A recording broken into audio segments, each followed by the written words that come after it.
축구를 좋아하시는 분들은 다 아시겠지만 얼마 전 아시안컵에 출전한 한국 축구 국가대표팀이 4강에서 요르단에게 패배하면서 64년 만에 우승하겠다는 도전이 실패로 돌아가게 되었습니다. 대회 시작 전 역대 최고의 전력으로 평가받던 대한민국 대표팀은 기대와 다르게 뚜껑을 열어봤더니 오합지졸이었고 4강에 오르기는 했어도 실력보다는 운으로, 통쾌한 승리보다는 어거지로 이겼다라는 생각을 지울 수 없었는데, 아니나 다를까 피파 랭킹에서도 한참 차이가 나는 약팀 요르단에게 유효 슈팅 하나도 없이 2대 0이라는 충격패를 당하면서 모든 축구인들은 현실을 자각하게 되었습니다. 8강전에 호주와 연장 승부 끝에 2대 1 승리를 한 후에 손흥민 선수에게 어떤 기자가 그렇게 물어봤어요. 2015년 호주와의 결승전에서 연장 승부 끝에 패배를 했었는데, 그런 의미에서 본다면 오늘 승리는 복수를 했다고도 할 수 있는데 어떻게 생각하느냐라는 질문이었어요. 그러자 손흥민 선수가 의미심장한 미소를 지으면서 그렇게 답했습니다. 2015년의 패배는 너무 마음이 아팠습니다. 그러나 그런 경험들 덕분에 여기까지 성장했습니다. 오늘 승리가 9년 전의 복수라기보다는 그냥 축구의 일부라고 생각합니다. 라고 대답을 했어요. 대표팀 주장의 품격이 느껴지지 않습니까? 누구에게는 복수라는 거친 표현까지 썼지만 정작 당사자는 과거의 그런 패배가 자신을 성장하게 만들었고 오늘 승리의 자양분이 되었다라고 생각하더라는 것입니다. 그렇습니다. 비록 64년 만에 우승하겠다는 도전이 실패로 돌아갔지만 좌절이 아닌 오늘의 실패가 앞으로 4년 뒤에 열릴 68년 만에 다시 우승 도전을 할 수 있는 자양분이 될 수 있어야 한다라고 믿습니다. 그럼에 있어서 손흥민 선수처럼 자극에 대한 올바른 반응과 선택이 중요하다라는 거예요. 유태인이자 정신과 의사인 빅터 프랭크는 나치 독일의 유태인 수용소에서 상상할 수 없는 고통을 겪었습니다. 작은 감방에서 벌거벗긴 채로 갇혀있게 되었을 때에 나치들도 빼앗을 수 없는 인간이 가진 마지막 자유를 자각하게 되었는데, 그게 바로 스스로 결정할 수 있는 선택의 자유였다라고 합니다. 그러면서 그가 그의 책에 명언을 남겼는데 이렇게 말해요. 자극과 반응 사이에는 공간이 있다. 그 공간에는 자신의 반응을 선택할 수 있는 자유와 힘이 있다. 그리고 우리의 반응에 우리의 성장과 행복이 좌우된다. 그렇습니다. 자극은 선택할 수는 없지만 반응은 선택할 수 있습니다. 우리가 어떤 반응과 어떤 선택을 하느냐에 따라서 삶도 달라진다라는 것이에요. 여러분, 예전에 러브하우스라고 하는 프로그램을 보셨습니까? 네. 형편이 어려운 가정들을 찾아가서 무료로 인테리어 해주는 그런 프로그램이었어요. 그런데 지금 유튜브판 러브하우스를 진행하고 있는 회사가 있는데, 아울 디자인이라는 디자인 회사의 박치은 대표입니다. 이분은 남들이 부러워할 만한 대기업에서 편안한 직장 생활을 하고 있었는데 27살에 다니던 직장을 그만두고 일당 6만 원의 막노동 일용직을 시작했어요. 그런데 지금 일 매출이 3만 불 이상, 월 매출이 100만 불 이상 올리는 인테리어 업체의 대표가 되었습니다. 그러면서 그가 쓴 디깅이라고 하는 책에서 자신의 성공 비결을 말하기를 이렇게 말해요. 비록 현장에서는 일당 6만 원을 받으며 잡부로 시작했는데 나는 6만 원짜리 인생이 아니라고 늘 생각했습니다. 많은 일용직에 종사하는 사람들이 갖는 마인드가 뭐냐면 자신은 6만 원짜리니까 6만 원어치만 일한다라는 거예요. 그래서 대충 하거나 혹은 시간을 때우고 그런다는 것입니다.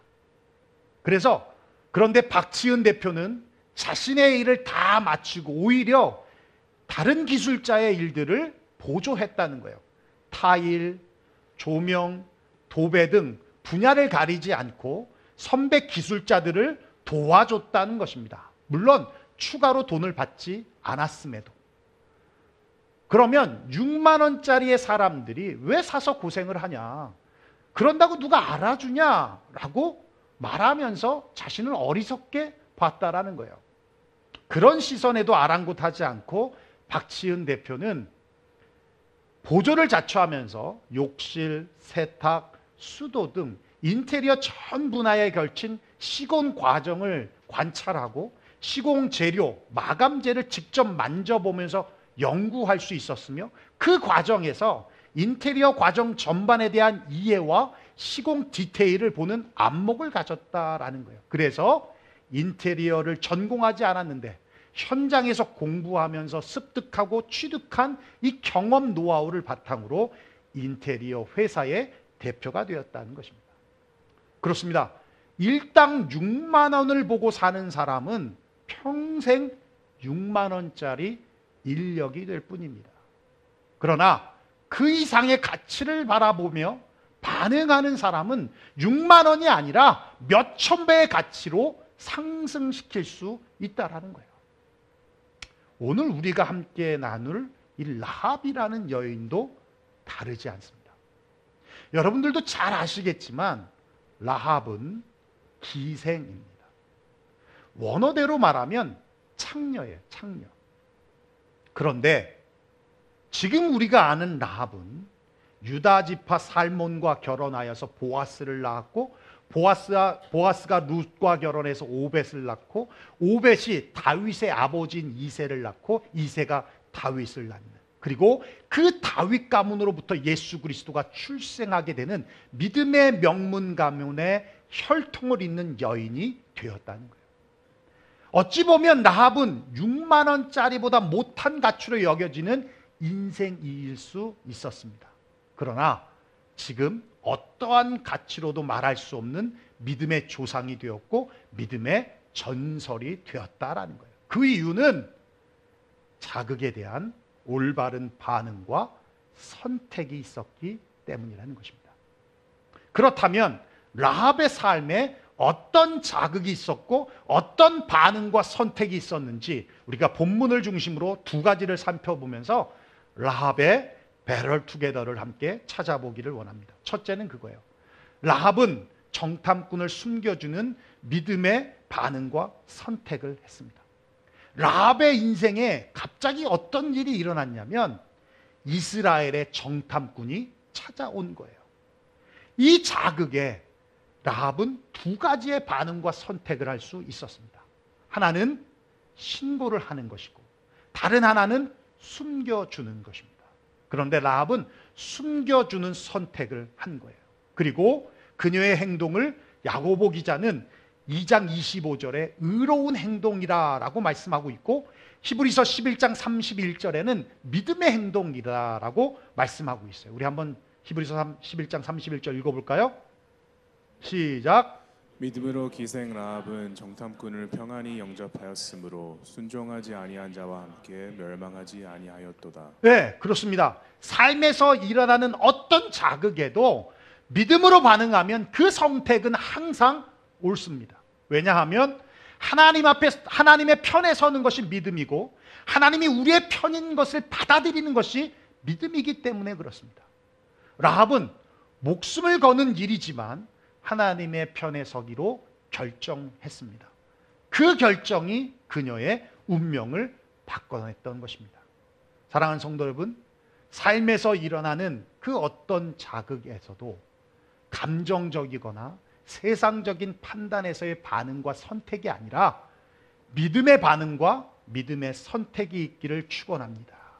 믿음의 결단이 있기를 축원합니다.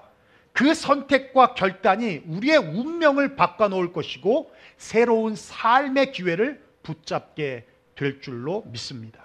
자, 그렇다면 우리가 여기서 생각해야 할 것이 있는데 도대체 라합의 믿음은 어떻게 생긴 것일까?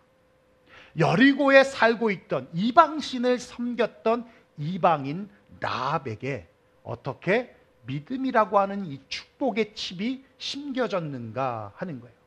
우리가 오늘 본문으로 봤던 2장 10절 11절 우리 한번 읽어볼까요? 시작. 이는 너희가 애굽에서 나올 때에 여호와께서 너희 앞에서 홍해의 물을 마르게 하신 일과 너희가 요단 저쪽에 있는 아모리 사람의 두 왕 시온과 옥에게 행한 일 곧 그들을 절멸시킨 일을 우리가 들었음이니라. 우리가 듣자 곧 마음이 녹았고 너희로 말미암아 사람이 정신을 잃었나니 너희 하나님 여호와는 위로는 하늘에서도 아래로는 땅에서도 하나님이시니라. 할렐루야. 우리가 여기서 놀라운 사실을 발견할 수 있는데요, 라합의 믿음은 경험이나 체험을 통해서 난 믿음이 아니라 들어서 난 믿음이라는 거예요. 여러분 한번 생각해 보십시오. 이스라엘 백성들은 홍해를 갈라지는 것을 눈으로 봤고 본인들이 직접 홍해를 걸었던 사람들입니다.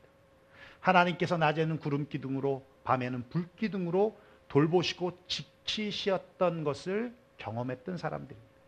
반석을 쳐서 물이 나와 갈증을 해결했고 먹을 것이 없는 광야에서 매일매일 만나를 통해서 굶기지 않게 하신 하나님, 고기가 먹고 싶다라고 했을 땐 하나님께서 동풍을 불어주셔서 메추라기 떼를 보내주셔 그래서 고기를 먹게 하셨던 경험들, 수많은 기적을 체험하고 경험했음에도 불구하고 그들은 믿지 않았어요.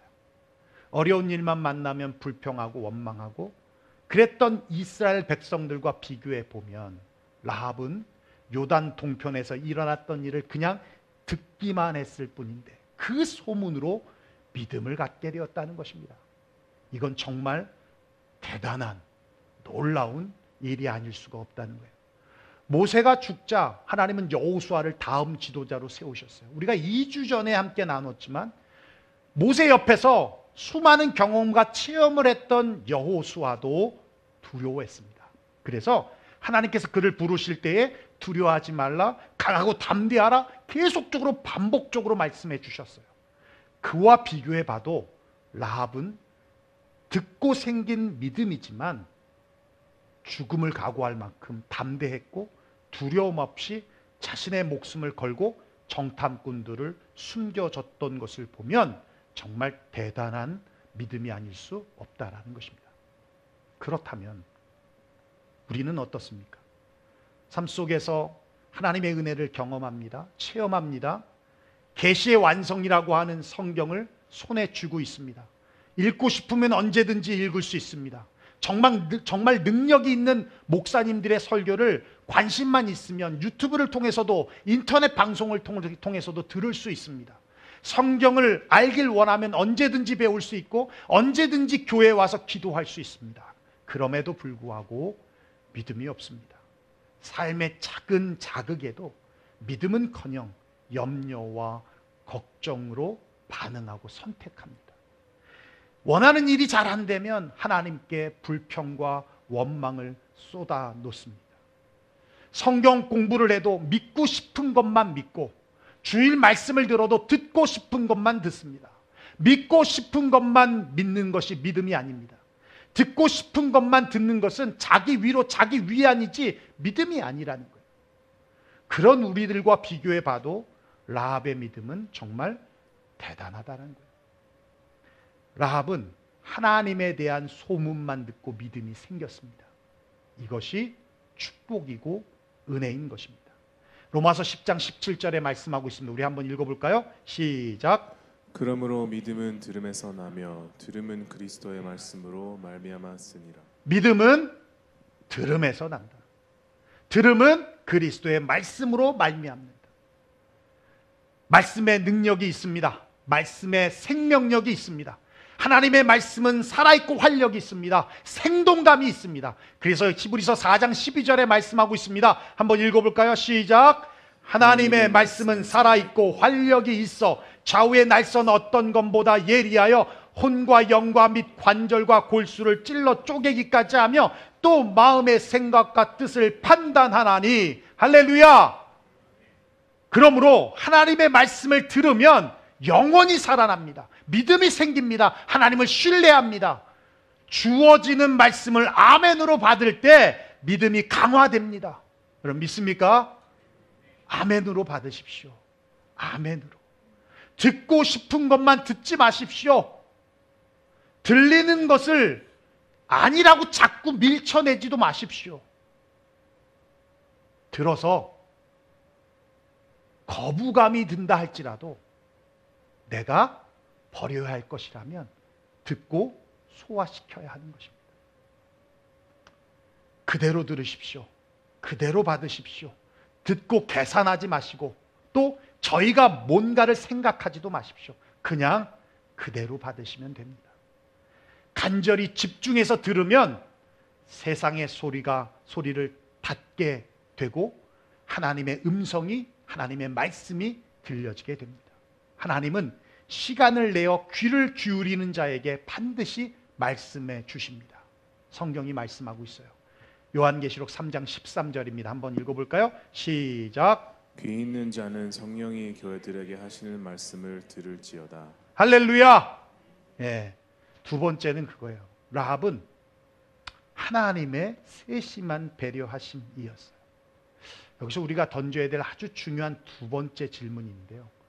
왜 여호수아는 정탐꾼을 보냈느냐라는 거예요.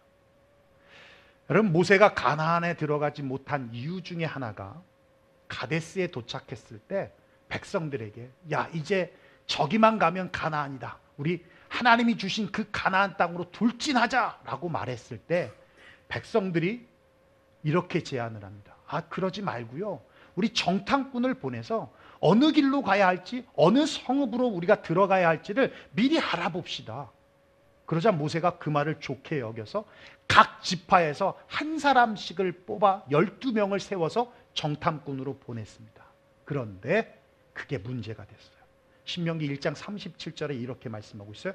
여호와께서 너희의 연고로 내게도 진노하사 가라사대 너도 그리로 들어가지 못하리라.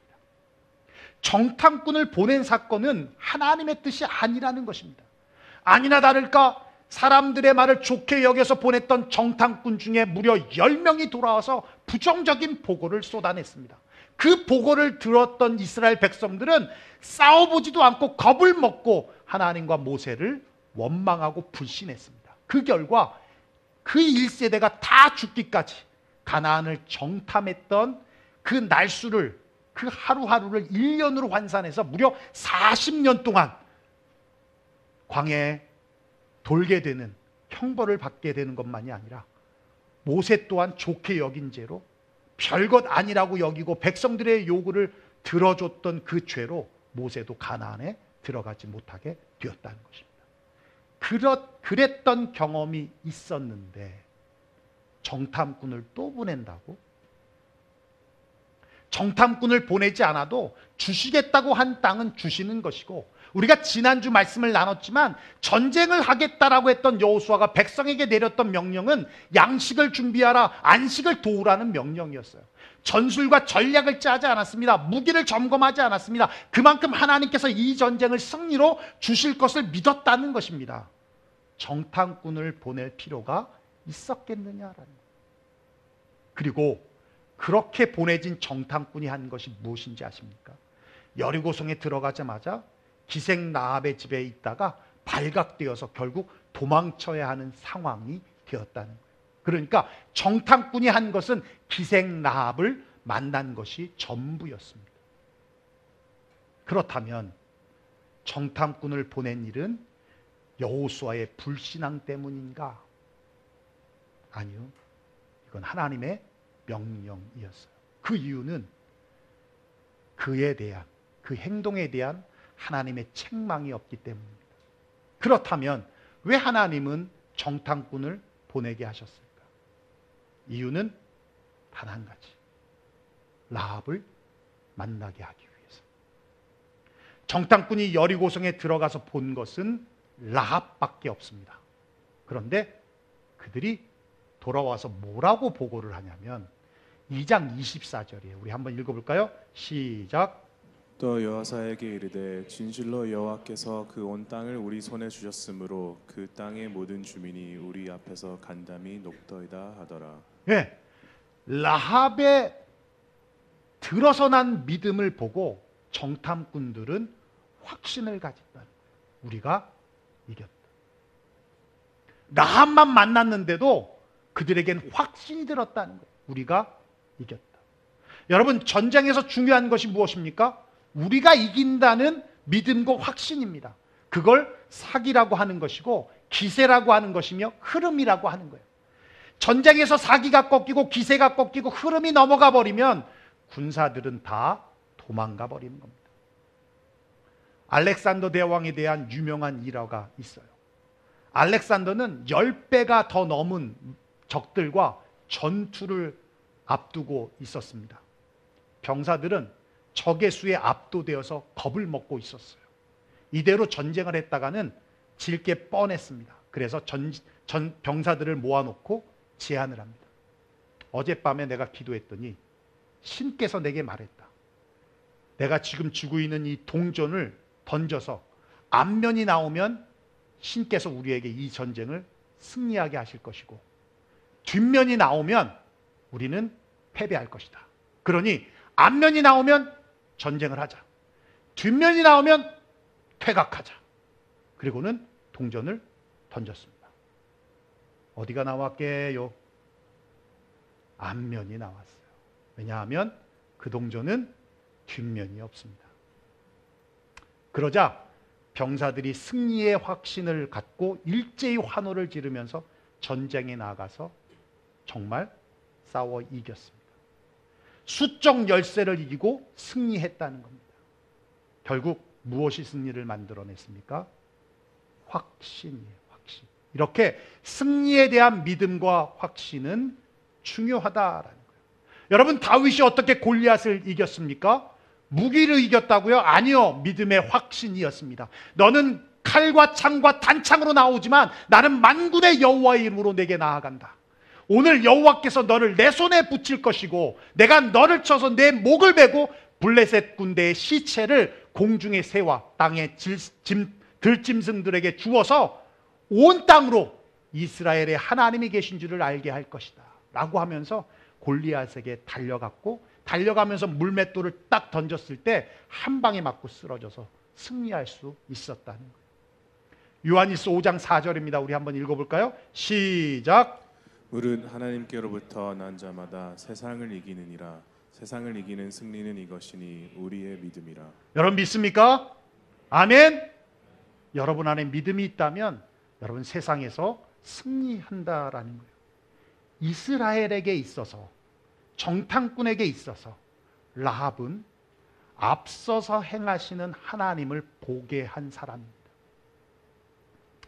라합에 들어서 생긴 믿음은 이 전쟁은 우리가 이긴 전쟁이라는 확신을 갖기에 충분한 도전이 되었습니다.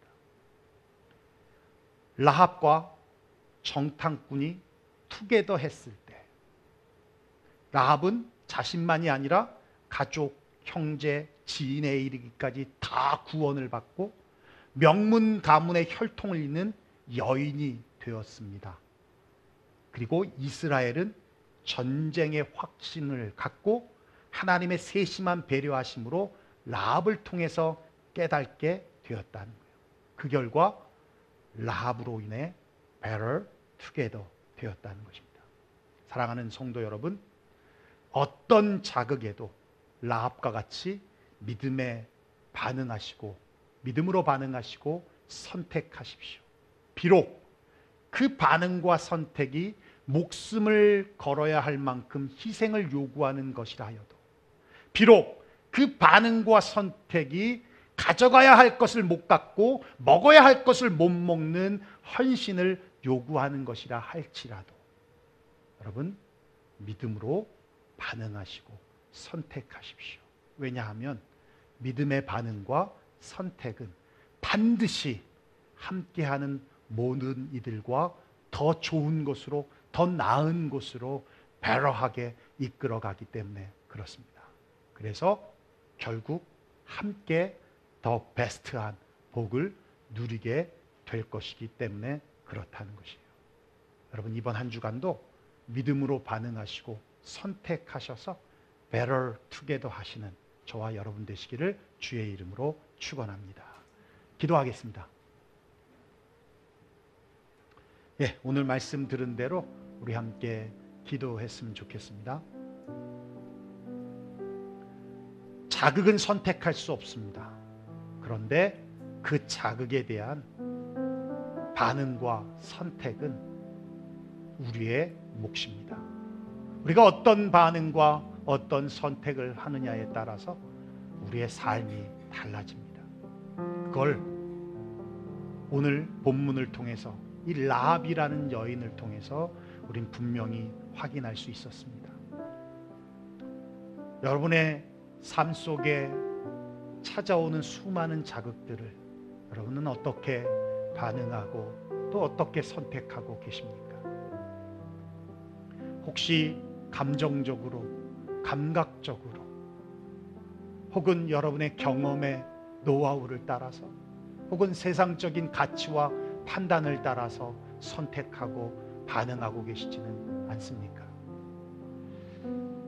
우리가 오늘 함께 결단할 것은 하나님, 내 삶에 일어나는 수많은 자극들을 라합과 같이 믿음으로, 비록 들어서 난 믿음이었지만 우리가 체험하고 경험했던 믿음보다 더 강한 확신을 가졌던 라합과 같이 그 믿음의 확신을 가지고 믿음으로 반응하고 믿음으로 선택하게 하옵소서.